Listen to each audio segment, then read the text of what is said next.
이런 기도가 있습니다.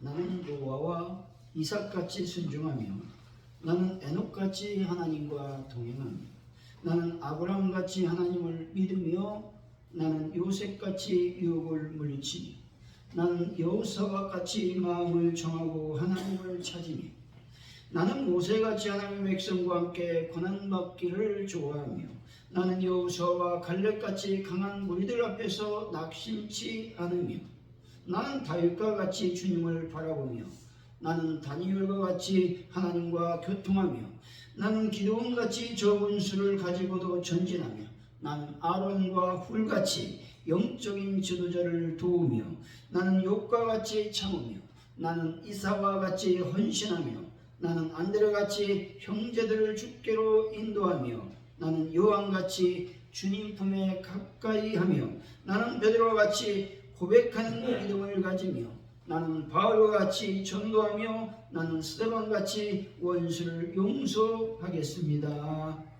그러나 이 모든 일을 내 힘으로는 할 수 없습니다. 내게 능력 주신 자 안에서만 내가 모든 것들을 할 수 있습니다. 고백하고 있는 것입니다. 신앙생활에서 문제는 늘 제가 강조하고 있습니다. 내 힘으로 하는 것이 아니고 하나님의 힘으로 하는 것이다. 여러분, 하나님의 힘으로 하지 않는 것이 신앙생활의 문제가 되는 것이죠. 순종하지 못하는 거, 왜 순종하지 못합니까? 내 자아가 강하기 때문입니다. 하나님과 동행하지 못하고 고난받기를 싫어하는 것 역시 하나님 안에 거하지 않기 때문에 그렇다라고 하는 것이죠. 때때로 실망하고 절망하는 삶을 사는 것도 역시 내 힘으로 신앙생활을 하려고 하기 때문에 그렇다는 것입니다. 영적인 것과 현세적인 것의 조화가 있어야 건강한 영적인 삶을 살 수가 있는 것입니다. 뮬러는 기도의 위인이었지만 동시에 고아들을 돌보는 일에 있어서 위대한 사람이었습니다. 찰스 스펄전 군중 앞에서 설교를 잘했지만 그분은 역시 여러 양로원과 고아원을 세우기도 했다는 것이죠. 구세군 대장인 구스는 타락한 자들을 위한 복음 전도자였습니다. 하지만 실업 구제 사업과 부녀자들을 위한 재반 사업을 대규모로 조직한 사람이었다는 것이죠. 참된 기독교 신앙은 내세는 물론 현세에 살고 있는 사람들에 대한 관심을 놓치지 말아야 되는 겁니다. 그리고 다른 사람들의 영적인 상태에 대해서 가장 깊은 관심을 보이는 자들은 대체로 현세에서 사람들을 위해서 최선의 삶을 사는 자들일 것입니다. 영혼의 가치에 대해 깨달으면 영적인 삶을 소중하게 여기게 되는 것입니다. 교회 안에서의 생활을 신앙이라고 한다면 삶에서의 생활도 신앙적 삶을 살아야 된다라는 것입니다. 요한복음 10장 4절이죠. 내 안에 와라 나도 너희 안에 거하리라. 가지가 포도나무에 있지 아니하면 너희도 내 안에 있지 아니하면 그러하리라 말씀하고 있는 것이죠. 하나님 안에 거해야 열매를 맺을 수 있고 하나님의 형통함을 경험할 수 있다라는 말씀입니다. 하나님 안에 내가 거하고 내 안에 하나님께서 역사하셔서 생활 속에서 신앙하는 삶을 살아야 하나님께 영광을 돌릴 수 있는 것입니다. 고린도후서 3장 2절이죠. 너희는 우리의 편지라 우리 마음에 썼고 뭇사람이 알고 읽는 바라 말씀합니다. 여기서 중요한 말씀이 나오죠. 뭇사람이 알고 읽는 바라. 누구를 읽는다는 거예요? 예수 믿는 자들은 그리스도의 편지인데 그 편지를 이방인들이 읽는다는 것입니다. 무슨 말입니까? 여러분들이 예수님을 잘 믿고 있는지 보면서 판단한다라는 말씀이 이 읽는 바라라고 하는 말씀 속에 숨어 있다라는 것입니다. 우리들은 그리스도의 편지가 되어야 됩니다. 다시 말해 나는 하나님이 이 세상에 보낸 그리스도의 편지라는 사실을 기억해야 된다는 것이죠.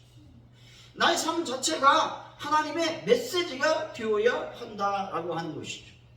생활 속에서 하나님의 메시지로 살아가는 삶이 바로 생활 신앙인이 되는 것입니다. 사랑하는 성도 여러분, 내세뿐만 아니라 현세에서도 영적인 삶을 살아 생활 신앙인이 되어 세상 사람들로부터 참 그리스도인이라고 하는 칭찬을 받는 분들이 되시기를 예수 이름으로 간절히 축원드립니다. 오늘의 말씀은 자신을 부당하게 비방하는 자들로 인해서 하나님 앞에 나가 자신의 결백을 주장하고 구속을 호소하고 있는 말씀인 것이죠. 본시는 특별히 대적들이 다윗 자신을 부당하게 비방한 데 대하여 자기를 변호하고 있는 시편인 것이죠.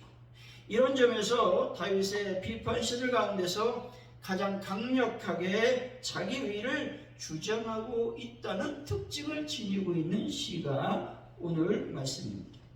물론 다윗이 여기서 자기 의를 주장하는 것은 자신이 하나님과 같이 절대적으로 의로운 존재라고 하는 말씀은 아닌 것입니다. 이는 다만 자신이 현재 대적들로부터 듣고 있는 것과 같은 비방을 들을 만큼 불의한 삶을 살지 않았다고 말하는 것입니다. 또한 하나님 앞에서 완전한 삶을 살았음을 주장하고 있는 말씀이죠. 다윗의 통치 기간 동안 수많은 정족들의 도전과 무고한 비방을 다윗은 받았죠. 그로 인하여 다윗이 자신의 의로움에도 불구하고 어떠한 억울한 상황에 있게 되었을 때 자신의 완전함을 호소하고 있는 것입니다. 그리고 여호와의 공의를 바라는 심정에서 하나님 앞에 나가 간구하며 기도하고 있는 말씀인 것입니다. 오늘 말씀을 통해서 생활신앙이라는 제목을 어떻게 하면 생활과 신앙의 분류 없이 생활과 삶이 신앙으로 온전히 하나님께 영광 돌려 생활 신앙인의 삶을 살아갈 수 있는지 하나님의 은혜를 나누도록 하겠습니다. 어떻게 하면 생활 신앙인의 삶을 살아갈 수 있겠습니까?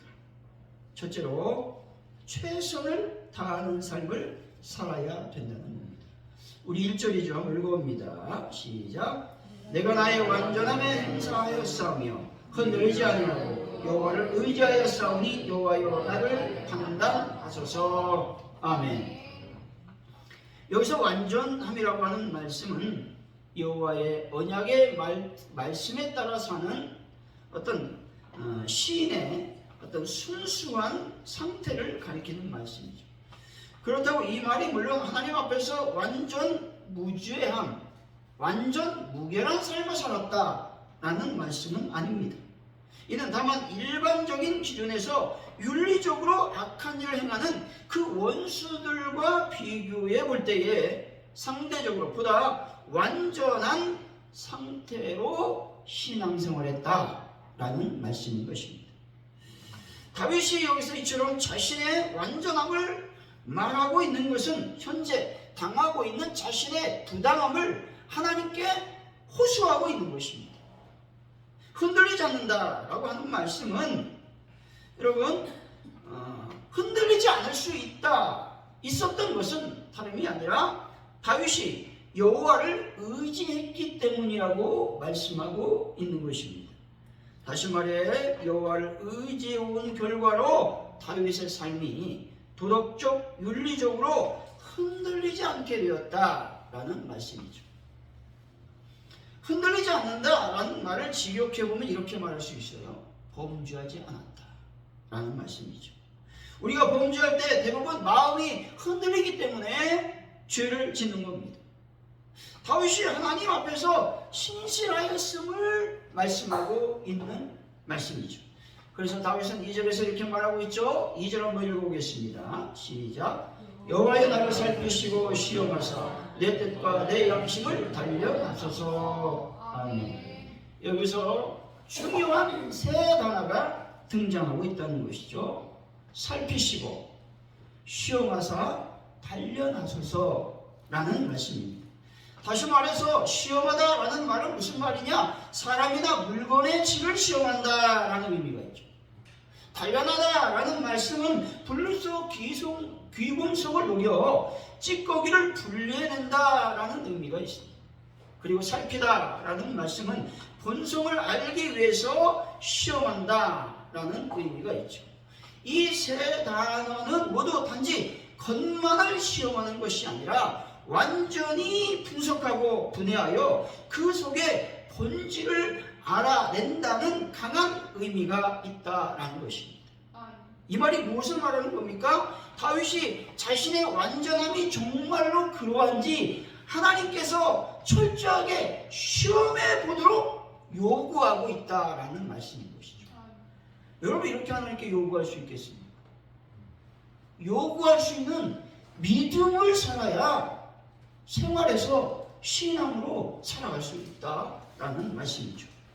그래서 이런 다윗의 삶을 한마디로 규정해 보면 최선을 다하는 삶이었다라고 말할 수 있는 것이죠.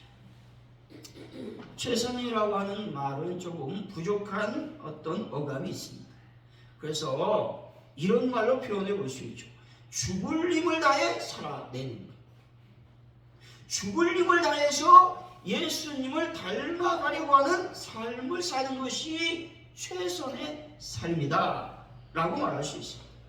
그래야 생활신앙인의 삶을 살 수 있다라는 것입니다.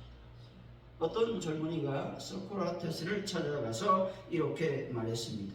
선생님, 어떻게 하면 지식을 많이 얻을 수 있습니까? 이렇게 질문했습니다. 그래서 소크라테스가 젊은이, 나랑 어디 좀 갑시다. 그래서 강가로 데려갔어요. 강가로 데려가서 젊은이에게 머리를 잠깐 숙여보게. 그래서 머리를 잡고 물속으로 머리를 집어넣었습니다. 젊은이가 황당 깜짝 놀랐죠. 근데 숨을 쉴 수 없으니까 숨을 쉬려고 어떻게 해요? 몸부림쳤습니다. 겨우 빠져나왔습니다. 죽을 힘을 다해서 거기에서 빠져나왔다는 것이죠. 그랬을 때 소크라테스가 이렇게 질문합니다. 당신이 물속 깊은 곳에 빠졌을 때 가장 원했던 것은 무엇입니까? 라고 물었다는 것이죠. 그가 가쁜 숨을 허덕이면서 공기가 필요했습니다. 숨을 쉴 수가 없었습니다. 소크라테스가 이렇게 말합니다. 만일 당신이 공기를 원하는 만큼 지식을 원한다면 당신은 지식을 많이 얻을 수 있을 것이라 말했다는 것이죠.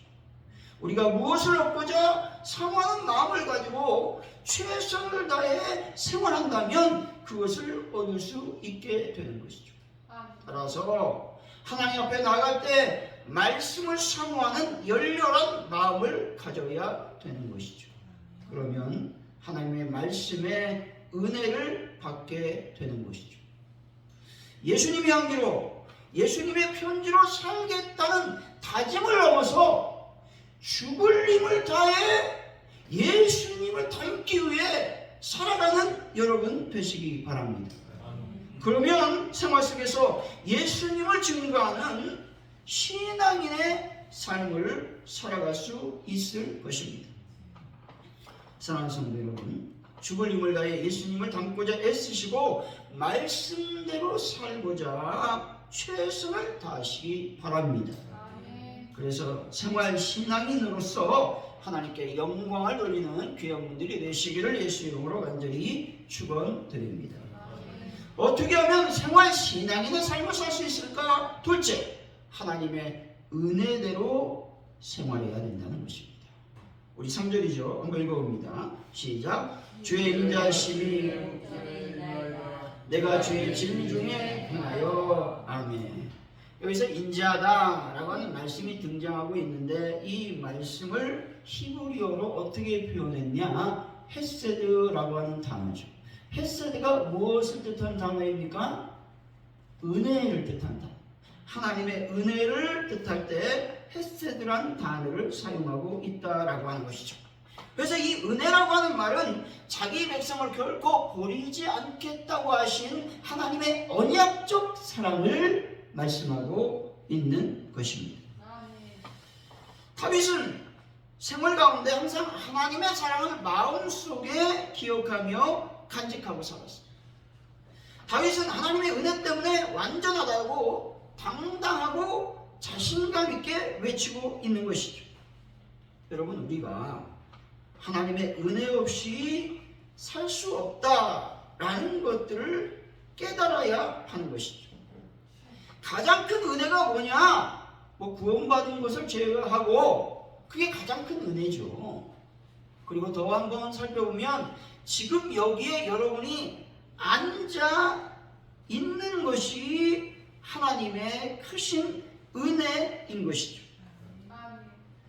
지금 내가 교회에서 예배 드리고 있는 것이 은혜라는 것이죠. 예배를 드리고 싶어도 드릴 수 없는 분들이 많습니다. 병원에서 병상, 또 직장 때문에 일해야 되는 그런 무수한 사람들이 있다는 것이죠. 어느 부인이 있었습니다. 그 부인이 거의 정신병원에 입원할 정도로 정신적으로 매우 심각한 상태에 빠졌습니다. 근데 그 이유를 물어보니 그 이유가 남편과 사이가 좋았어요. 근데 어디 부부싸움을 하다가 이 남편이 이제 여자들 막 들이대잖아요. 그때 이제 화가 나가지고 이런 말을 했어요. 너 같은 사람은 아무 쓸모 없어. 그때부터 이 사람이 미치기 시작한 거죠. 마찬가지입니다. 하나님이 나를 사용하고 계시잖아요. 근데 어느 날 내가 하나님 앞에 범죄하고 그 앞에서 둔감한 존재가 되어 그분의 소리에 더 이상 귀를 기울이지 않는 자가 된다면 하나님께서 어떻게 말씀하실까요? 나는 더 이상 너를 사용할 수 없다고 선언하신다. 하나님께 더 이상 쓸모없는 자가 된다라는 이것이 우리에게 두려움으로 다가와야 되는 것이죠. 이거 가지고 여러분 늘 부르짖어 기도해야 돼요. 하나님 나를 좀 사용해 주세요. 하나님 앞에 쓸모 있는 자가 되길 원합니다. 라고 여러분 늘 두려움을 갖고 기도해야 됩니다. 아무리 공부를 많이 해도 항전주의 직분을 갖고 있다 할지라도 나를 만드신 하나님께서 나를 향해서 너는 더 이상 나를 위해 필요한 존재가 아니다. 넌 나에게 쓸모없는 사람이다 라고 말씀한다면 그때부터 비극이 시작되는 거죠. 성경에 그런 말씀 있잖아요. 마태복음 7장에 보면 어떤 얘기가 나옵니까? 주의 사람이 나는 주의 이름으로 교신을 추천하고 주의 이름으로 권능을 행하고 주의 이름으로 선지자 노릇을 했습니다. 이렇게 말하잖아요. 그때 어떻게 말합니까? 내가 너를 모르겠다. 심각한 문제. 또 마태복음 25장에 보면 그런 얘기가 나오니까 양과 염소의 비유가 나오잖아요. 그래서 오른쪽에 양, 왼쪽에 어떤 염소 얘기가 비유로 나옵니다. 그 염소를 향해서 어떻게 말합니까? 너는 내가 배고플 때 먹이지 않았고 내가 헐벗을 때 입히지 않았고 내가 목마를 때 너는 마시우게 하지 아니했다 말씀하시면서 이렇게 내가 너를 도무지 알지 못하노라 말씀. 그때 비극이 시작된다. 그런데 하나님께서 나를 쓰고 계심을 여러분들은 믿으시기 바랍니다. 이것이 가장 큰 은혜임도 여러분은 믿으시기 바랍니다. 도저히 쓸 수 없는 벌레 같은 나 같은 존재를 쓰고 계심이 얼마나 큰 은혜인지를 깨달아 아시는 여러분 되시기 바랍니다. 벌레 같은 존재임을 깨달을 때에 눈물이 나는 거예요. 회개가 나오는 겁니다. 기도가 나오는 것이죠. 이것이 무엇이다? 믿음인 것입니다. 믿음이 대단한 것이 아니라 버러지 같고 지렁이 같은 내 존재를 깨닫는 것이 믿음이라는 거예요. 믿음이 들어오는 것도 힘든 일이지만 더 힘든 것은 믿음을 지키는 일인 것이죠. 그래서 우리 개개인의 의지와 힘으로는 믿음을 지킬 수 없다는 것이죠. 우리는 믿음을 지키는 것이 우리의 의지와 힘으로 되는 것인 줄 알고 있지만 그것은 착각이라고 하는 것이죠. 하나님 우리에게 자신의 마음을 지키고 생각을 지키며 믿음을 지킬 만한 의지와 힘을 주시지 않는다면 우리는 한순간도 믿음을 지킬 수 없는 것입니다. 하나님께서 성도들의 믿음을 지킬 수 있도록 하나님 우리들에게 각양의 은혜와 은사를 허락해 주시는 것이죠. 요한복음 14장 18절의 말씀이죠. 내가 너희를 고아와 같이 버려두지 아니하고 너희에게로 오리라 말씀합니다. 예수님은 우리에게 말씀하시죠. 내가 너를 결코 버려두지 아니할 것이다. 내가 너를 고아처럼 방치하지 아니할 것이다. 이 진리를 믿으시기 바랍니다. 신명기 32장 10절이죠. 여호와께서 그를 황무지에서 짐승이 부르짖는 광야에서 만나시고 호위하시며 보호하시며 자기의 눈동자같이 지키셨도다. 아멘. 황무지와 광야는요, 출애굽을 한 이스라엘이 40년 동안 방랑하던 황량하고 삭막한 땅이었습니다. 실로 그것은 아무런 수확도 기대하셨고 단지 짐승의 울음만이 스산하게 울려 퍼지는 두렵고 낯선 오지였다는 것이죠. 그것은 크고 두려운 것이었습니다. 그런데 이스라엘 백성들은 그곳에서 충분히 먹고 마시며 먹을 수 있었습니다. 때문에 살아남을 수 있었던 것이죠. 이것이 바로 하나님의 은혜인 것입니다. 실로 하나님의 극심한 배려, 사랑, 이런 것들이 은혜라는 것이죠. 마찬가지로 하나님께서 여러분들을 이렇게 입히시고 먹이시며 마시게 하셨다는 겁니다. 이것이 하나님의 은혜인 줄로 믿습니다. 모든 것이 하나님의 은혜인데 교만할 것이 무엇이며 자랑할 것이 무엇이 있겠습니까? 사랑하는 성도 여러분, 여러분의 모든 삶과 생활이 하나님의 은혜임을 기억하시고 더욱 생활 속에서 하나님을 굳게 믿는 신앙인들이 다 되시기를 예수 이름으로 간절히 축원드립니다. 어떻게 하면 신앙인의 삶을 살 수 있을까? 세 번째, 감사하는 생활을 해야 된다는 것이죠. 7절 이제 한번 읽어봅니다. 시작. 감사의 소리를 들려주고 주의 귀한 모든 일을 말하리이다. 아멘. 여기서 감사의 소리라고 하는 것은 감사의 찬양을 의미하는 것이죠. 다윗은 성전 예배를 드릴 때에 형식적으로 드리지 않고 마음에서 우러나오는 감사와 함께 드렸다는 것이죠. 다시 말해 다윗은 하나님의 은혜를 감사하고 그 은혜를 증거했다라는 말씀이죠. 다윗의 신앙의 핵심은 어찌 보면 감사였던 것입니다. 다윗은 수많은 시편을 지어 하나님을 찬양했는데 그것은 다름이 아니라 하나님께 감사했기 때문에 이러한 시편을 쓸 수 있었다라는 겁니다. 시편 107편 1절이죠. 여호와께 감사라 그는 선하시며 그 인자심이 영원함이로다 말씀합니다. 기독교 신앙은 감사에서 시작한다고 해도 과언이 아닌 것이죠. 감사라는 말은 다름이 아니라 창조와 구원에 나타난 하나님의 사랑과 은혜에 대한 기독교인들의 응답이라고 말씀하고 있는 것이죠. 감사가 없다라는 말은 여러분 마음속에 하나님의 사랑과 은혜가 없다라고 말해도 그렇게 틀리지 않는 말인 것이죠. 기독교인은 모든 것이 하나님에게서 왔음을 알고 감사할 때 이 감사가 예배의 동기가 될 수 있다는 것입니다. 감사 없이 기쁨 없이 드리는 예배는 어떤 예배가 될까요? 형식적인 예배, 또한 외식적인 종교 행위밖에 될 수가 없다라는 것이죠.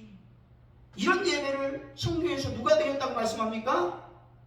바리새인과 서기관이 드렸다고 말씀하고 있지 않습니까? 이렇게 말하면 시험이 드려야 돼, 안 돼? 아니 나한테 목사님은 감사 없이 예배 드린다고 말하고 있네. 이렇게 받아들이면 돼요, 안 돼요? 안 되는 거예요. 이 말을 듣고 감사가 생기지 않고 기쁨이 생기지 않을 때가 왜 없겠어요, 우리 삶 속에서. 그럴 때 어떻게 깨달으라는 거예요. 감사 없이 기쁨 없이 예배 드렸을 때에 회개 안 하는 거예요. 하나님, 내가 감사 없이 기쁨 없이 오늘 예배 드렸습니다. 다음 주부터는 기쁨과 감사를 가지고 예배할 수 있도록 하나님의 은혜를 더하여 주옵소서. 이렇게 기도하라고 말씀을 드리는 겁니다.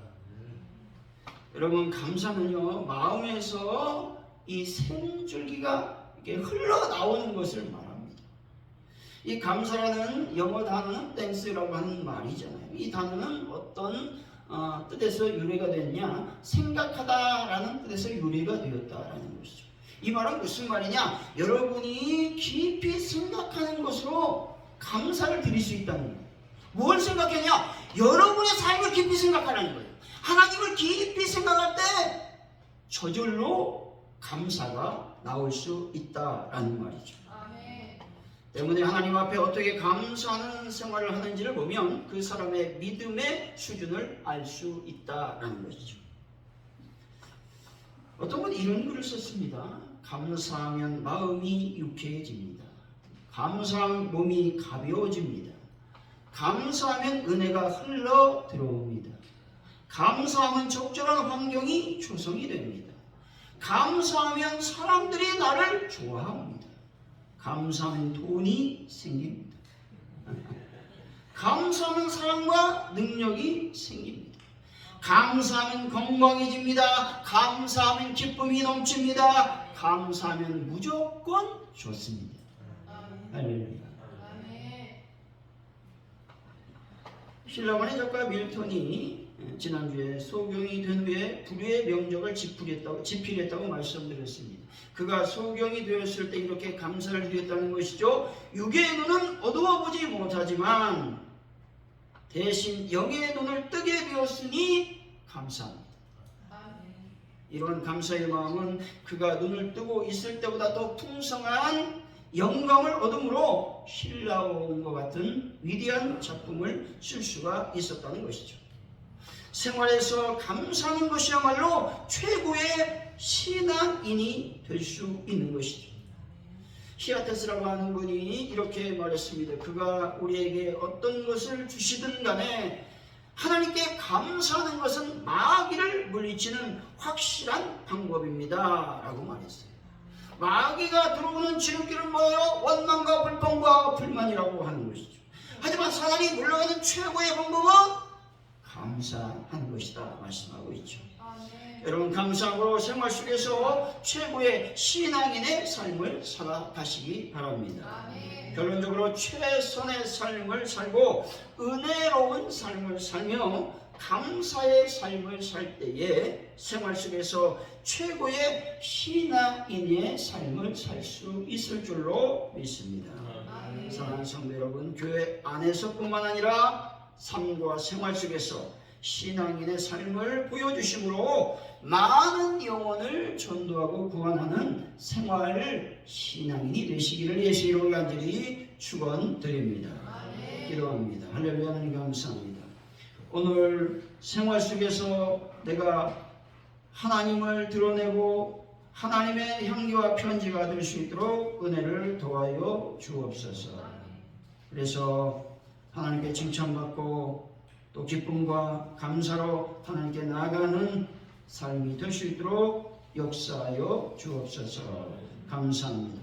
예수님의 이름으로 기도하옵나이다. 아멘.